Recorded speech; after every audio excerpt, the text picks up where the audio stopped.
예, 셋째 시간입니다. 셋째 시간에는 세계관 개념에 대해서 설명을 하겠습니다.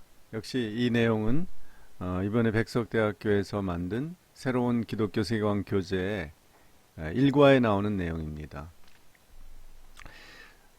이 기독교 세계관 운동이요, 19세기 말에 시작이 됐는데 이때 그 유럽에 유행하던 개념이 세계관, 독일어로 웰트 안샤움, 이제 영어로 번역한 개념이 월드뷰였습니다. 그래서 이 원래 이 독일 낭만주의와 관련된 개념인데요. 여러분 아시다시피 이 딜타이가 이 세계관 개념으로 철학책을 쓰기도 했죠. 세계관 학이라고.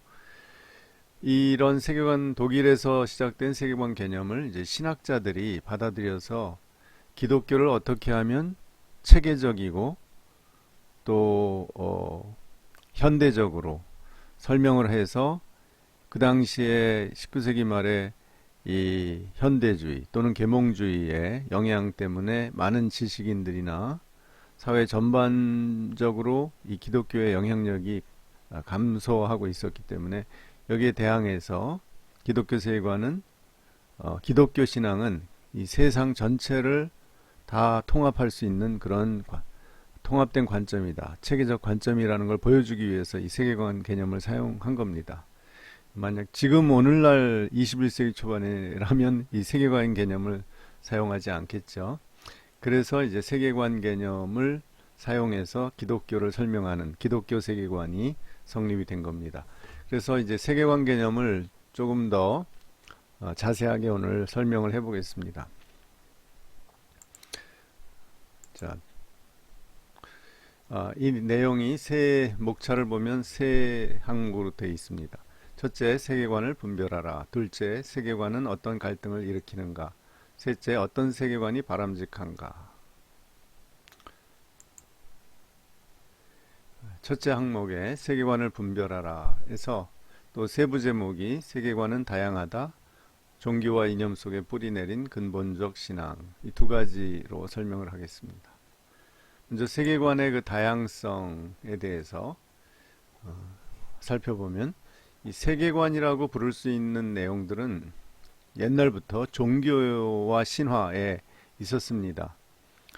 뭐 우리나라 옛날부터 내려오는 샤머니즘도 하나의 세계관이죠. 그런 이제 영들의 세계와 그 영들과 접촉하는 영매, 우리나라 말로 무당이죠. 그 샤먼, 이 제시하는 이 세상, 이 영들이 지배하고 사람들에게 영향을 주는 이 세계관만을 가지고 있죠. 이 샤머니즘을 믿는 사람들은 그것이 가장 또 중요하고요. 그래서 모든 문제가 생기면은 이제 무당에게 가서 뭐 점을 보거나 굿을 보거나 그렇게 하면서 문제를 해결하려고 하는 거죠. 그분들에게는 다른 합리적인 어떤 문제 해결 방식보다 그 무당을 통한 문제 해결이 더 확실하고 더 상위에 있는 거죠. 그런 것이 일종의 세계관을 준다는 겁니다. 그래서 기독교, 이슬람교, 힌두교, 불교, 유교, 도교, 샤머니즘, 애니미즘 등의 이런 전통적인 종교들이 세계관의 역할을 하고 있다는 거고요. 두 번째로는 근대 이후에 정치 이념이 이렇게 체계적으로 정리가 되는데요. 그것이 이제 또 하나의 세계관 역할을 우리에게 하고 있는 거죠. 근대인들에게, 근대 이후의 사람들에게 계몽주의라고 하면 계몽주의로 이 세상을 다 보고 인간도 이해하고 그러는 거죠. 계몽주의는 인간이 더 이상 과거의 전통과 종교에서 벗어나서 인간의 이성과 이제 그런 경험적인 지식을 통해서 모든 문제를 해결하면 해결할 수 있고 앞으로 인간의 미래는 매우 밝다라는 신념이거든요. 그런 관점에서 세상을 다 보는 거죠. 그리고 일하고 살아가는 것이 일종의 세계관적인 성격 역할을 하고 그런 성격을 가지고 있습니다. 보수주의라는 컨서버티비즘도 그런 거고요.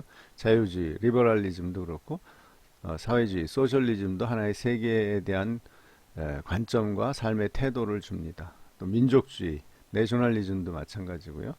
전체주의, 토탈리테리아니즘도 그런 이제 사고방식과 삶의 방식을 주는 거죠. 이런 것들을 세계관이라고 할 수 있죠. 요즘 와서 이제 문화적 세계관이라는 것도 부를 수 있게 됐는데요. 예를 들면 한 재밌는 예로 이제 그 어벤져스 영화 시리즈로 나온 그 마블 시네마틱 유니버스라고 그 그런 그 만화와 영화 속에 들어있는 그런 문화적 세계관도 하나의 예로 들 수 있겠습니다. 물론 이거는 하나의 파생적인 본래적인 세계관은 아니고 문화 현상으로서 그 문화 속에 적용된 세계관이죠.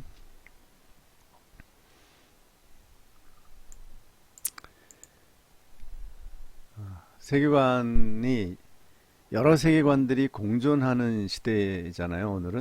오늘날은 그래서 세계관의 융합 현상을 흔히 볼 수 있는데요. 재미있는 그 예가 하나 있는데요. 실제로 있었던 예입니다. 인도에 선교를 하러 간 한국 선교사의 예인데요. 그 한국 선교사님이 인도의 대학 캠퍼스에서 이제 전도를 했죠. 선교 단체로 활동하면서. 그래서 힌두교를 믿던 그 여학생과 성경 공부를 했어요. 그래서 이 여학생이 그야말로 몇 달 동안 성경 공부를 하고 이제 기독교 신앙을 갖게 됐습니다. 그래서 선교사가 이 여학생에게 친구들한테도 전도를 한번 해봐라. 같이 성경 공부하고 예수님을 믿자라고 그렇게 권하라고 권유를 했습니다. 그랬더니 얼마 있다가 여학생이 막 기뻐하면서 선교사에게 뛰어왔어요. 그래서 그리고 전도했다는 거예요. 그래서 누구에게 전도했냐고 물으니까 자기가 기르는 개한테 전도했다는 거예요. 그러니까 이제 황당한 시츄에이션이 된 거죠. 그 여학생의 얘기인즉슨 자기가 기르는 그 개 눈을 보니까 너무 착하게 생겨서 얘는 다음 생에 인간으로 환생이 아니라 이제 재생 인간으로 태어날 것 같다. 그래서 전도를 미리 했다는 겁니다. 그래서 성경을 가르쳤더니 개가 고개를 끄덕끄덕 하더라는 거예요. 이렇게 재미있는 일화가 있는데 이런 것이 바로 기독교 세계관과 이제 힌두교 세계관이 같이 만났을 때 두 개가 섞이는 거죠. 하나가 완전히 갑자기 없어지질 않으니까. 그래서 기독교를 받아들이되 그래서 예수 그리스도를 전도를 하는데 이제 그 힌두교적 윤회적인 관점으로 개한테 전도를 했다. 이제 그런 얘기입니다. 이러한 이 세계관의 융합 현상이 일어나고 있죠. 그래서 현대인들을 보면은 과거의 전통적인 종교적 세계관도 가지고 있으면서 또 현대적 세계관도 가지고 있는 걸 많이 볼 수 있습니다.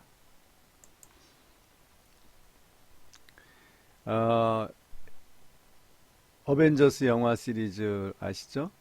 그래서 이 영화에 보면은 이제 가상적인 세계관이 나오는데 그 내용을 스스로 자기들이 이 마블이라는 회사가 만들었잖아요.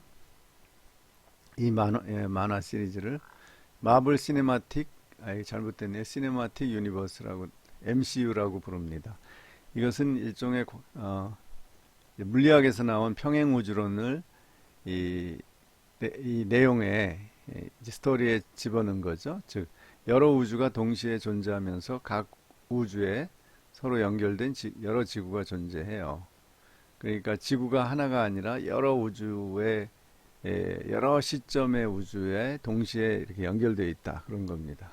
그래서 지구 제로는 빅뱅 이전의 세계 말이 안 되죠. 빅뱅 이전의 세계가 있을 수 없는데 하여간 이건 만화니까 뭐 그런 설정을 한 거죠. 그다음에 지구 616은 지구가 이제 무수히 많은 거죠. 지구가 여러 층이 쌓인 것처럼 그게 다 하나의 그 세계 우주로 연결된다는 거죠. 그래서 이제 거기를 뭐 넘나들 수도 있다. 이런 거보다 타임머신적인 거보다는 동시에 있다. 동시에 그렇게 여러 세계가 존재한다라는 걸 강조하는 게 이 평행 우주론이죠. 그래서 616은 프라이머스로 메인 유니버스예요. 지금 사건이 일어나고 있는, 그 다음에 89947은 전 우주의 슈퍼히어로가 다 모여가지고 코스믹 어벤져스를 결성하는 세계다. 이런 식의 스토리 설정이 되어 있습니다. 그러니까 요즘은 세계관 개념이 이런 문화예술 작품에도 들어가 있다는 거죠. 그래서 세계관 개념을 조금 더 원래 그 개념을 살펴보겠는데요.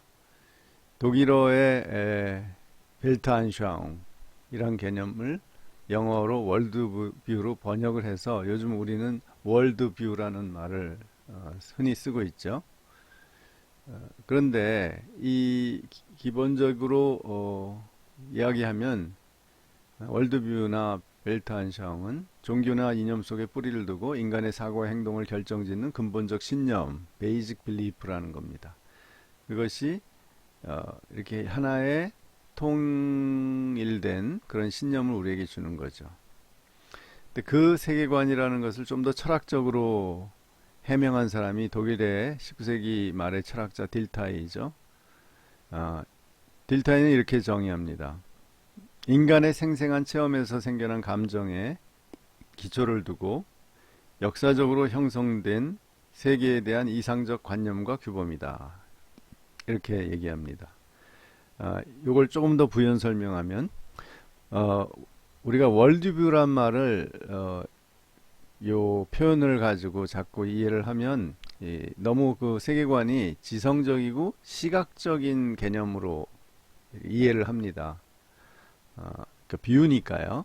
그래서 우리가 세계관을 뭘 보는 것으로, 그래서 우리 총신대 신구원 교수님의 책 제목도 니고데모의 안경, 그다음에 요번에 그 우리 백석대학교에서 새로 만든 기독교 세계관 쪽 책도 제목이 세상을 보는 창, 이렇게 돼 있습니다. 이게 다 시각적인 메타포를 쓰는 거죠.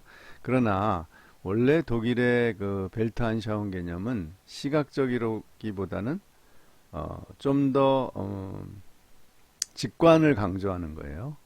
그러니까 안샤움이라는 독일어가 직관이거든요. 직관이라는 것은 보이지 않는데 느끼는 거예요. 어떤 깨닫는 거죠. 직관이라는 건 순간적으로 탁 깨닫는 거. 그러니까 좀 더 그 인간의 그 원초적인 능력이에요. 이제 그런 개념이 세계관입니다, 원래. 그러니까 어떤 시각적이고 지성적인 그런 내용만이 아니라, 그런 능력만이 아니라 어떤 감성적이고 비합리적인 어떤, 그야말로 우리가 말하는 육감 또는 어떤 믿음, 이런 걸 다 포함하는 거죠. 그래서 딜타이는 이 생생한 체험에서 생겨난다고 봤어요. 그러니까 우리가 살아갈 때 어떤 일을 만나면서 그것에 대해서 느끼는 거 있죠. 그리고 그 체험을 통해서 또 이제 깨닫고 어떤 지성적인 이해가 생기는 거죠. 이런 걸 다 포함하는 겁니다. 그래서 감정을 강조해요. 이 체험을 통해서 어떤 감정을 갖게 되고 그래서 어떤 생각들을 갖게 되는 거죠. 그래서 이 개인의 체험에서 시작된다고 봅니다. 세계관은. 그런데 그것들이 여러 사람에게 공유되면서 하나의 체계화될 때, 하나의 예를 들면 낙관주의라든지 비관주의라든지 이런 예를 드는데, 그런 큰 틀의 어떤 그 이념으로 형성이 되는 거죠. 그래서 그것이 영향을 줘서 좀 더 철학화되는 거죠. 어떤 가치관이 되거나 역사관이 되거나 우주관이 되거나, 다 증명은 할 수 없어요. 그렇지만 큰 관점을 형성하는 것이 바로 세계관입니다. 좀 제가 설명이 조금 어눌했네요. 그래서 딜타이는 세계관을, 왜 다양한 세계관이 생기느냐의 이유를 이제 기후가 다르거나 인종이 다르거나 국가가 다르거나 국가 형태가 다르거나 시대적 배경의 차이에서 이제 온다고 봅니다. 그러니까 세계관이 그 시대와 상당히, 시대와 그 지역과 사람들의 영향을 받아서 다르게 형성된다고 보는 거예요. 그러니까 세계관은 다를 수밖에 없죠. 그 지역마다 시대마다 이렇게 기독교 그러니까 세계관을 이해를 합니다. 그러니까 세계관이라는 것은 단순히 어떤 지식 체계가 아니라 우리의 삶의 뿌리를 두고 감정과 우리의 의욕과 상상력과 이런 그런 신념과 이런 것을 다 뭉뚱그려서 하나로 작동하는 아주 커다란 체계죠. 기독교가 처음에 교리가 있었던 게 아니라 체험이 있었잖아요. 예수님을 체험한 제자들이 자기들의 경험을 통해서 그것을 가르치고 또 그대로 살았죠. 그래서 그걸 보고 또 다른 사람들이 믿고 그렇게 살아가고 하면서 이 체계화되는 거죠. 기독교적인 신학이. 그러면서 그 신학적인 내용만이 아니라 그 기독교인들의 삶의 전체, 사고방식, 역사관, 가치관, 또 어떤 대인관계, 뭐 등등, 행복관, 이런 것들이 다 종합이 되어 있어요. 그런데 이게 서로 모순되지 않는 하나의 체계를 이루고 있는 거죠. 이것이 새로 믿는 신자들, 또 새로 그 안에서 태어나는 그 자녀들에게 다 소화가 되고 전수가 되어서 그들은 어린아이들은 그 기독교 가정에서 태어난 아이들은 그냥 어릴 적부터 그걸 자연스럽게 받아들이면서 형성하는 거죠. 배우는 거죠. 그래서 저도 기독교 가정에서 태어나서 자랐는데 이제 제사라는 걸 전혀 모르고 살았죠. 그러니까 다 커서 20살이 넘어서 제사라는 게 이렇게 실제로 제사하는 모습을 보게 됐어요. 그러면서 굉장히 새롭고 충격적이고 그렇게 느꼈거든요. 다른 사람이 왜 제사를 지내는지 전혀 이해를 못했어요. 이런 차이가 생기는 거죠. 세계를 볼 때 전혀 다른 관점에서 보는 거죠. 예, 그래서 그 다음으로 넘어가면 기독교 세계관이 이런 이미 형성된 세계관을 우리는 어느 정도 가지고 있잖아요. 예를 들면 한국 사람은 뭐 샤머니즘하고 어떤 식으로든가 연결이 돼 있을 수 있어요. 우리가 이제 이런 이 소설이나 역사 이야기나 옛날 이야기 들어보면 다 샤머니즘이 그 안에 들어 있죠. 그래서 어느 정도 우리도 그거를 알고 있죠. 자기가 직접 거기에 관계 안 해도. 또 유교하고 우리는 뭐 뗄 수 없는 유교 문화권 속에서 특히 한국은 유교가 조선 500년을 지배했고 그 영향이 지금까지도 있다고 볼 수 있죠. 그래서 어떤 사회 전반적인 뭐 인간관계, 예절 이런 게 유교에 의해서 형성이 됐죠. 그래서 지금 우리가 자유민주주의적인 사회를 살고 있고 또 합리적인 서양 학문들을 공부를 해도 이 유교적인 문화, 권위적인 어떤 사회 구조 이런 것들이 아직 남아 있어서 이게 융합도 되면서 또 갈등도 일으키고 있는 거죠. 그래서 지금은 갈등에 대해서 더 오늘 살펴보겠습니다. 그래서 한 세계관 내에도 갈등이 생길 수 있고요. 서로 다른 세계관이 만날 때 당연히 갈등이 생긴다는 얘기죠. 네. 한 세계관 내에서 갈등이 있다는 건 뭘 말하냐고 하면 자기가 어떤 세계관을 주로 믿고 그 세계관에 따라 살지만 그게 항상 나에게 그냥 당연스럽고 그대로 갈등 없이 따르는 게 아니라 갈등을 겪어요.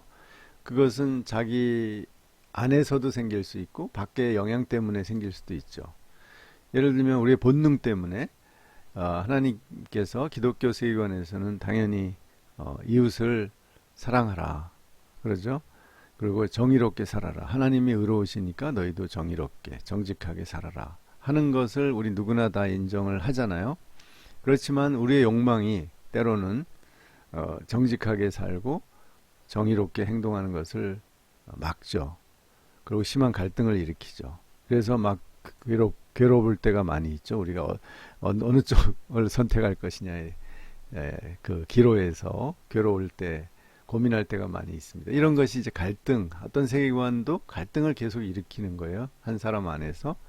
그래서 예를 들면 그래서 신앙도 좋지만 내가 현실에서는 내 이익을 챙겨야겠다. 나는 부자가 돼야 돼. 그래서 하여튼 어떻게든지 돈을 많이 모으고 또 돈을 많이 모으면 또 이웃과 그걸 좀 나누고 사랑을 하면서 나누라고 하는 것이 예수님의 뜻인데 아니야 아까워 그래서 나만 내 이익만 챙기는 나만 쓰는 그런 신자도 있을 수 있죠. 이런 경우를 이제 갈등 속에 있는 한 세계관이라고 보는 거죠. 또 우리가 기독교 세계관의 한 특징은 다른 사람들을 하나님의 형상을 가진 굉장히 소중한 사람으로 그 인격을 인정을 하는 겁니다. 우리가 다 죄인이지만 그래도 하나님의 형상이 완전히 없어진 게 아니다라고 인정을 합니다. 그런데 그러니까 잘못하시는 거예요. 만약에 우리가 타락 후에 하나님을 안 믿게 되는데 그러면 하나님과 관계가 깨진 사람은 하나님이 원래 창조 때 아담과 하와를 만들 때 주신 그 하나님의 형상도 완전히 없어졌다. 이렇게 믿으신다면 그건 잘못 알고 계신 거예요. 기독교를. 그 형상은 남아 있는데 그것이 죄에 오염돼서 일그러지고 파괴되었다. 파괴라는 게 완전히 없어진 게 아니라 오염됐다는 거죠. 그래서 하나님과의 관계가 끊어져서 자기 마음대로 살아가는 거죠.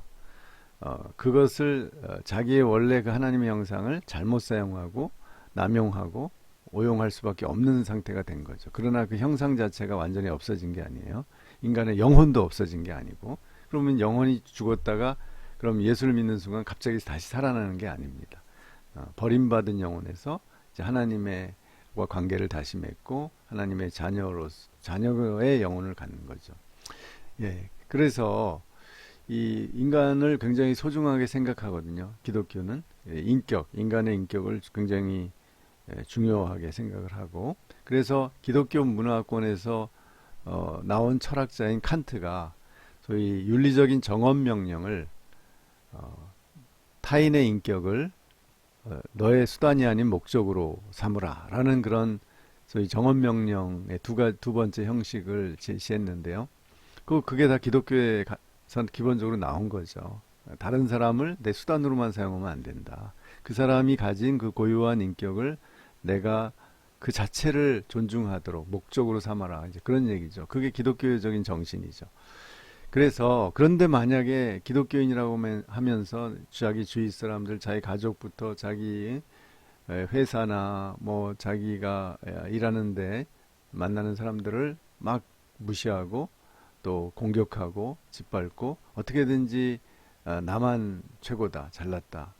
그리고 내 책임은 내가 잘못은 없고 다른 사람이 다 잘못했다. 이런 식으로 산다면 그 사람은 지금 자기 세계관과 기독교 세계관과 엄청 갈등을 빚고 있는 거예요. 그러고 주일날 또 교회는 가고 그런 신앙을 우리가 성화되지 않은 신앙이라고 하죠. 그것이 바로 자기가 가진 세계관과 심각하게 갈등을 겪고 있는 상태를 말하는 거죠.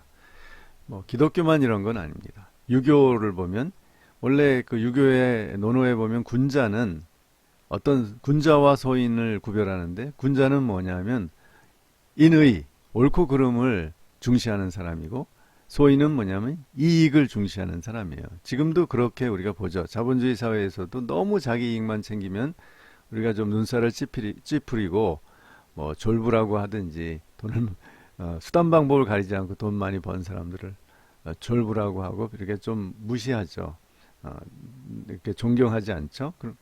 그게 유교에서도 그렇습니다. 그러니까 이게 유교적 전통이라고 할 수도 있겠죠. 그래서 우리가 군자는 배가 고프더라도 그 인의를 지키기 때문에 우리가 어떤 학자나 정치가에 대해서 특별히 그걸 요구하고 굉장히 중요하게 생각하죠.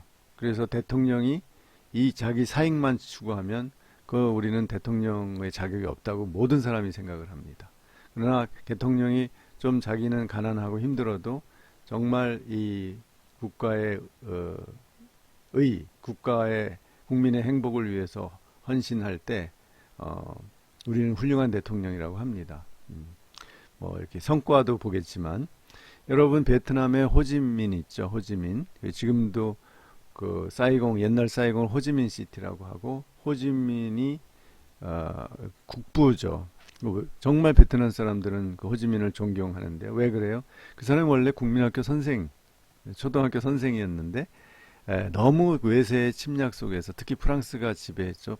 베트남을 우리가 독립해야 된다 하면서 그 일종의 에, 그 민족 운동을 하는 거죠. 독립운동가가 됐고 이제 군인들을 하고 같이 그런 게릴라가 되어서 이제 그들을 지도하면서 이제 지도자가 됐는데 이 사람이 끝까지 자기 아내를 상처하고 홀로 살면서 딸 하나와 함께 이렇게 살면서 가난하게 살면서 그 베트남 민족과 국가를 다시 회복하기 위해서 일생을 바쳤죠.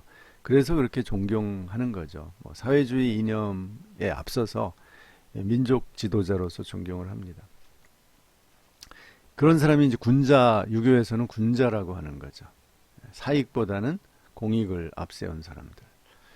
그런데 실제로 유교의 선비들이 조선시대에 다 그랬느냐?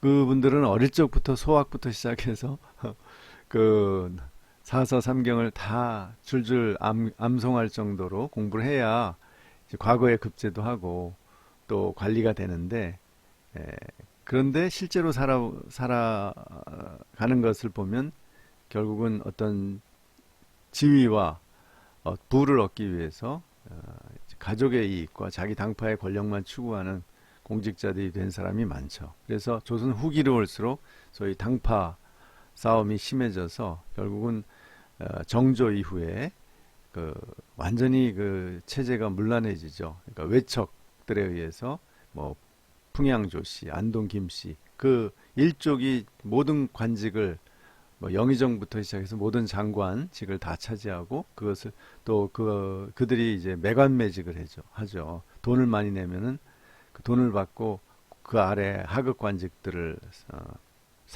파는 거죠. 주고 왕은 허수아비가 되고 이래서 결국 조선이 아주 급속히 약화되어서 결국은 일제 침략 아래 무너지게 되는 것 아닙니까? 그러니까 그들이 어릴 적부터 유교를 배웠지만 그러나 그대로 산 사람은 많지 않죠. 그래서 이런 경우도 이제 세계관 내에서 갈등을 겪은 경우라고 볼 수 있습니다. 그리고 또 하나의 경우는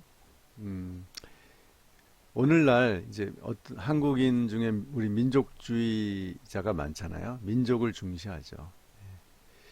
그런데 지금 다문화 환경이 되어가고 있어요. 우리 저출산이 세계에서 지금 최고의 저출산 상황이 됐습니다. 그리고 고령화, 따라서 고령화가 심해지는데 인구가 감소하죠. 그리고 지금 학교들도 자꾸 지방에서부터 문을 닫고 있는 현실이죠.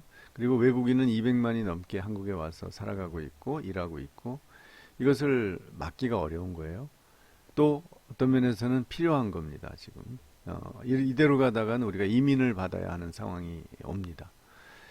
그래서 이 환경 자체가 다문화 사회로 지금 변하고 있기 때문에 외국인과 결혼하는 비율도 높아지고요. 결국은 이런 사회에서 민족의 개념을 혈통 중심으로만 생각하면 한계에 부닥칩니다. 그래서 이제는 한 민족을 좀 더 넓혀서 한국의 혈통이 아닌 다른 나라의 혈통을 가졌지만 한국에서 한국인으로 그 의식을 가지고 살아가면 그 민족으로 생각해야 하는 그런 다문화적인 민족 개념의 필요성이 지금 굉장히 많아지는 거죠. 그래서 우리도 이민국가가 되어 가는 거죠. 이대로 간다면. 그래서 이제 누가 그걸 강요하지 않아도 이런 상황 속에서 민족주의적인 생각을 가졌던 사람들도 이제 그런 혈통 중심의 민족주의에서 벗어나야 된다라는 요구를 자기 스스로 받는 거죠. 그러면서 생각을 바꿀 수 있는 거죠. 이제 그런 상황입니다. 저도 이제 그런 상황 속에 있습니다. 저도 굉장히 강한 민족주의자였는데 요즘은 좀 생각을 넓혀야 되겠다는 생각을 하죠. 이런 것이 이제 하나의 세계관을 가지고 있어도 그 세계관이 그냥 이렇게 아주 그 세계관대로 살아가는 게 아니라 그와 갈등을 일으키면서 생각이 변하게 되는 경우죠. 그러나 이거보다 더 당장 심각한 어떤 사회 문제는 다른 세계관들이 충돌할 때 일어나죠. 그래서 우리를 둘러싼 세계관들의 갈등과 충돌이 심각한데 한 네 가지 종류가 있습니다. 첫째는 종교적 세계관 사이의 갈등이 있고요. 이것은 뭐 우리 기독교와 불교의 갈등이 있죠. 그다음에 기독교와 지금 점점점 한국에 들어오고 있는 이슬람과의 갈등 뭐 등등 이런 것들이 사회적으로 큰 문제를 일으키고 있죠. 그 다음에 뭐 예를 들면 더 나가면은 소위 문명의 충돌, 그래서 서구 기독교 문명과 이슬람 문명권이 서로 대결해서 거기에서 굉장히 많은 사건들이 일어났죠. 최근에 IS 전쟁도 그런 것의 한 형태죠. 아주 극단적인 형태죠. 두 번째는 종교적 세계관과 과학적 세계관의 갈등인데요. 예를 들어 기독교에서도 그런 걸 경험하죠. 우리는 기독교는 기적을 믿는데 과학에서는 그 기적을 인정하지 않아요. 그건 뭐 예외로 보든가 아니면 그거는 거짓 사기라든지 착각이라고 생각을 하는 거죠. 당연히 갈등이 생기죠. 그래서 이제 진화론의 문제를 두고도 기독교 보수적인 신자들과 신학자들과 진화론자하고 갈등을 많이 겪죠. 이런 것이 바로 종교적 세계관과 과학적 세계관의 갈등입니다. 세 번째로 자유주의나 사회주의 같은 정치적 세계관의 갈등. 이것도 역시 우리 사회에서 굉장히 중요하죠. 예를 들면 재미있는 것은 우리나라의 이제 황교안 씨 같은 야당 대표하고 우리 이제 정부의 대표인 문재인 대통령이 크게 보면은 같은 기독교 세계관 내에 있거든요. 황교안 씨는 개신교고 문재인 대통령은 가톨릭 신자니까. 그러나 이 자유주의 사회주의 경향 이념 때문에 갈등 속에 있는 거죠. 그래서 우리 같은 심지어 기독교인도 내가 자유주의 내지 우리나라는 보수주의와 자유주의가 이제 결합된 게 보수죠. 그다음에 사회주의는 이제 진보. 그래서 그 갈등이 있습니다. 물론 사회주의에도 여러 스펙트럼이 있죠. 그래서 사회민주주의부터 저 북한이나 일당 독재, 공산주의 사회를 지향하는 소위 프롤레타리아 독재를 주장하는 이제 공산주의 체제까지 다양한 사회주의 스펙트럼이 있는데 그러나 우리 사회에서 공산주의를 이렇게 주장하는 사람은 많지 않지만 그러나 역시 진보 보수는 자유주의와 사회주의의 갈등이거든요. 그런데 우리의 문제는 70년이 넘는 분단 상황 속에서 또 6.25 전쟁을 겪고 아주 극한 대립을 해왔죠. 그래서 이 요즘 진보에서는 보수를 뭐 수구, 꼴통 이런 말을 지나서 이제는 토착 외구 이런 말을 쓰더라고요. 그게 토착 외구라는 것은 임진왜란 때 우리를 쳐들어와서 괴롭혔던 그 외구가 토착화되어서 여기서 살고 있지만 일본 외적이다 이렇게 몰아세우는 거고요. 또 보수에서는 진보를 뭐라고 하죠? 뭐 빨갱이라는 말이 빨갱이는 이제 공산주의자를 말하는데 다 공산주의자다. 사회민주주의자도 이렇게 빨갱이라고 하거나 뭐 요즘은 뭐 좀비 좀비라는 말도 써요. 좀비라는 것은 살아있지만 죽었지만 살아서 막 움직이는 귀신들 같은 걸 말하는 건데 그런 괴물들로 생각을 하는 거죠. 그런 식의 극단적인 서로를 최소한의 인정도 안 하고 대립하는 그런 갈등이 아주 심합니다. 우리 한국에는 이게 이제 사회적으로 건강한 건 아니죠. 그러니까 상호의 역할을 인정을 해야 되는데 그게 잘 안 되는 거예요. 왜냐하면 두려움 때문에. 저쪽이 권력을 가지면 우린 다 뭐 죽는다. 우리는 다 망한다. 이 나라는 다 망한다. 이런 극단적인 두려움을 가지고 있기 때문에 그런 것 같아요. 반대도 마찬가지고. 네 번째, 종교적 세계관과 세속적 세계관의 갈등. 이거는 주로 전통적인 종교인 불교, 뭐 유교, 기독교와 그 다음에 자본주의, 이 세속적 세계관, 이 싸우는 거죠. 그러니까 자본주의에서는 자유와 자유롭게 경제 활동을 해서 내가 최대한의 수익을 얻는 그런 자본의 축적을 하는 것이 당연한 거고요. 그것이 사회적으로 순기능을 한다고 보는 거죠. 그리고 그것을 이웃에게 나눠줄 필요가 없는 거예요. 내가 일자리를 많이 만들어서 그 사람들을 고용해서 생활을 할 수 있게 해주는 것이 큰 기여죠. 그런데 종교적 세계관에서는 그것만으로 충분치 않거든요. 또 거기에 자비를 베풀고 이웃에게 사랑을 나누어주고 이런 것까지 요구하는 거죠. 그래서 이게 갈등이 생기는 겁니다. 그래서 이 자본주의 중에 천민 자본주의라는 것은 이 자본을 형성하는 과정에서 수단 방법을 가리지 않고 그 다음에 자본을 형성한 다음에도 그것을 아주 자기 이기적으로만 사용하는 그런 사람들을 그런 형태를 천민 자본주의라고 하는데 이거는 분명히 종교적 세계관과 갈등을 빚죠. 그래서 종교인이면서 이제 자본을 많이 가진 사람들은 종교적 가치관대로 써야 되는데 실제로 그렇지 않을 경우에 갈등이 생기는 거죠. 이런 갈등들은 우리 사회의 큰 혼란과 대립을 이미 야기했죠. 그리고 그 속에서 우리가 매일매일 지금 살아가고 있습니다. 이것을 이 갈등이 증폭되는 건 그렇게 바람직하지 않다고 봐야죠. 제가 이미 다 설명을 했지만 하나하나 잠깐만 보겠습니다. 예를 들면 뭐 신라에서 그 불교가 그냥 쉽게 들어온 것이 아니라 그 기존의 신앙과 불교가 마찰해서 2차돈의 순교 같은 사건이 일어났고요. 원래 영국이 지배하던 인도라는 나라는 지금 굉장히 큰 나라죠. 그래서 파키스탄, 방글라데시, 인도를 다 포함하는 나라를 지배했어요. 그런데 독립 시에 결국은 힌두교와 이슬람의 갈등으로 갈라지죠. 그래서 인도와 파키스탄 해서 이 원래는 방글라데시도 파키스탄의 이제 동파키스탄이었죠. 이렇게 갈라지는 그 종교적 세계관 때문에 그 나라가 갈라지는 그런 경우도 있죠. 그리고 요즘 카시미르에서 계속 그 군사적 충돌이 있고요. 예를 들면 기독교 문명과 이슬람 문명의 충돌이 옛날 10세기 십자군 전쟁부터 IS 전쟁까지 일어나고 있죠. 종교적 세계관과 과학적 세계관의 갈등도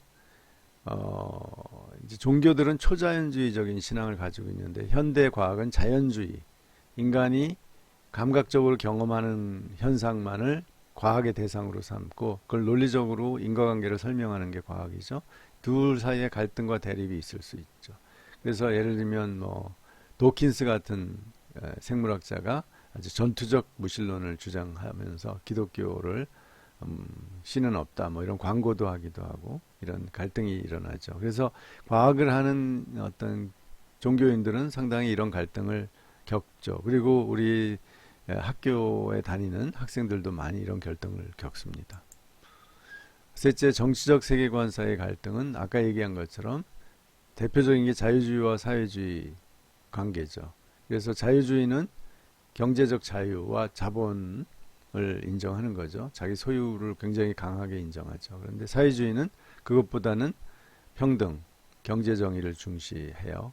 그래서 그것이 이제 전쟁으로 일어날 때 또는 계급 투쟁으로 일어날 때 이제 굉장히 광신적이 되는 거죠. 그래서 극단적으로 일어나죠. 그래서 보수에서는 좌파를 빨갱이, 진보를 빨갱이, 좌파 좀비로 몰아세우고 진보에서는 보수 진영을 기득권층, 나쁜 의미의 기득권층, 토착 외구, 수구 꼴통 이런 식으로 비판합니다. 또 종교적 세계관과 세속적 세계관의 갈등은 우리 종교에서는 기독교뿐만 아니라 불교에서도 이 세상의 소유는 다 허무한 거예요.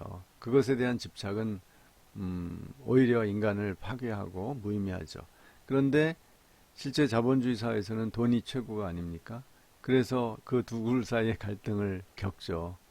그래서 이런 전통적인 가치관을 다 버리고 윤리 의식을 버리면 이제 천민 자본주의가 되는 거죠. 자, 그래서 마지막으로 어떤 세계관이 바람직한가를 살펴보겠습니다. 과연 어떤 세계관이 좋을까요? 어, 먼저 우리가 두 가지를 고려해야 될 것 같아요. 어떤 세계관은 모든 면에서 좋고 다른 세계관은 모든 면에서 나쁘다라는 것은 사실이 아니다라고 저는 봅니다. 예를 들어 기독교 세계관은 모든 면에서 좋고 불교나 이슬람은 모든 면에서 나쁘다. 그렇지는 않아요.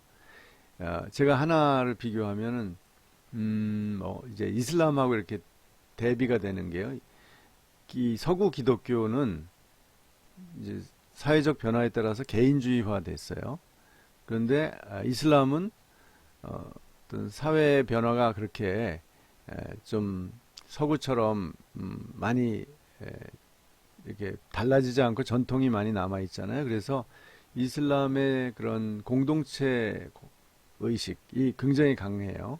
그리고 이슬람 신자들은요, 자기 의무가 있는데, 뭐, 하루에 그, 메카를 향하여 막 기도하는 거, 또 메카를 일생 동안 한번 방문하는 거, 그런, 뭐, 그런 거 있죠. 그런데 그 중에 하나가 뭐냐면, 가난한 사람을 위해서 자기 소유의 일부를 꼭 반드시 내어줘야 돼요. 그게 의무입니다. 그 좋은 신자의 의무예요. 그것을 모두 다 하는 거죠. 돈을 가진 사람들은. 그래서 그게 굉장히 적은 수가 아니죠. 그래서 그런 재정을 가지고 이슬람 형제단 이런 것들이 운영이 되고 그것이 정치 세력화되는 거죠. 그래서 이렇게 부자들이 무슬림들 중에 돈이 있는 사람들이 무조건 다 그 자기 신앙을 지키기 위해서 신앙을 실천하기 위해서 가난한 사람들에게 다 나눠주는 거예요. 0.5%인가를 나눠줘야 되는 걸로 알고 있는데요. 이런 것들은 좋죠. 우리 크리스찬 부자들이 다 그렇게 하는 건 아니잖아요. 근데 이슬람은 거의 다 그렇게 합니다. 이런 식으로 어떤 세계관에 나쁜 면이 많아도 좋은 면도 있을 수 있다는 거죠. 두 번째는 극단적 배타주의에 의한 종교전쟁, 이데올로기 투쟁의 위험이 항상 존재하죠. 그러니까 내 세계관만 옳고 그러니까 다른 세계관은 아예 다 없애버려야 된다는 그런 생각을 하면 이런 전쟁의 위험이 있죠. 그리고 이데올로기의 어떤 투쟁이 심화되는 거죠. 그래서 어떤 세계관이든지 장단점이 있음을 우리가 인정하고 최소한 전쟁 상황으로는 가지 않고 평화 공존하는 그러면서 자유 경쟁을 할 수밖에 없죠. 그래서 그 뭐 구체적인 전략이나 방법은 여러 가지 상황에 따라서 선택을 할 수밖에 없죠. 그러나 기본적으로는 우리가 세계관은 서로 경쟁을 해야 된다는 겁니다. 전쟁이 아닌 경쟁. 그때 어느 세계관이 더 좋은 세계관이냐를 가름할 수 있는 기준을 한번 생각해 봤는데요. 좋은 세계관은 이런 특징을 가지는 것이 바람직하다라는 거죠. 첫째, 인간의 정서적 필요를 인정하고 개인의 인격적 체험을 존중해야 한다. 인격을 존중하는 그런 종교.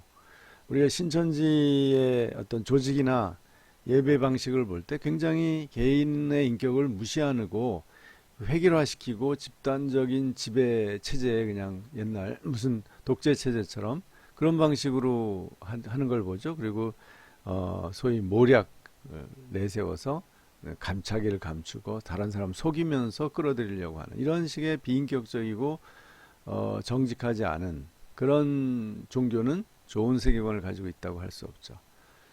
그 다음에 폭력적인 종교, 다른 사람을 막 폭력으로 해치고 짓밟고 이러는 종교는 분명히 잘못된 세계관을 가지고 있다고 봐야죠.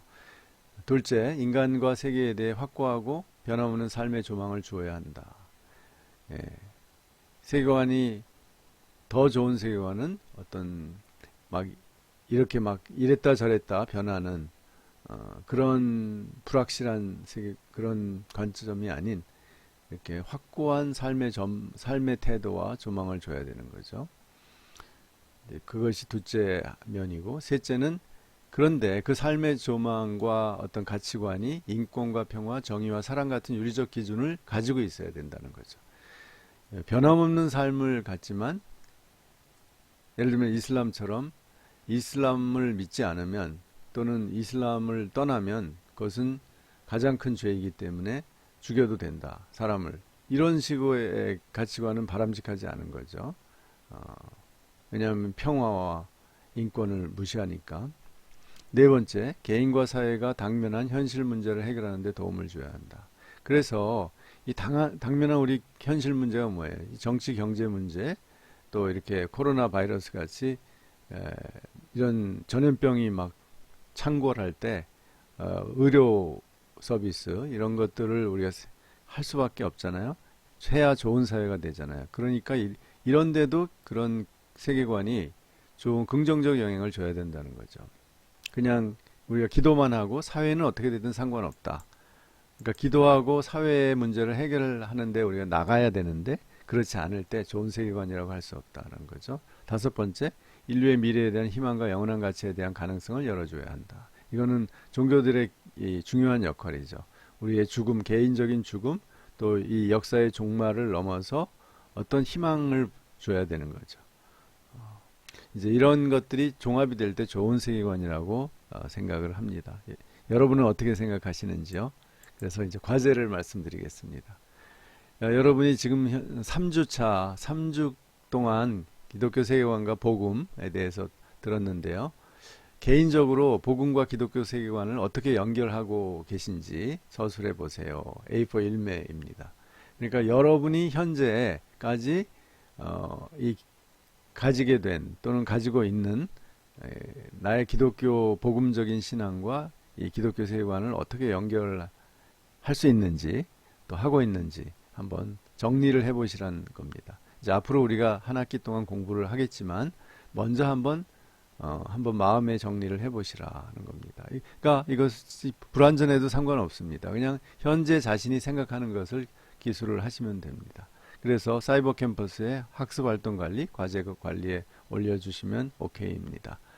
3시간 수업 여러분 경청해 주셔서 너무 감사하고요. 이제 4주차에는 여러분을 직접 만나서 강의하기를 간절히 원하고 있습니다. 그렇게 되기를 바라면서 그럼 안녕히 계십시오. 감사합니다.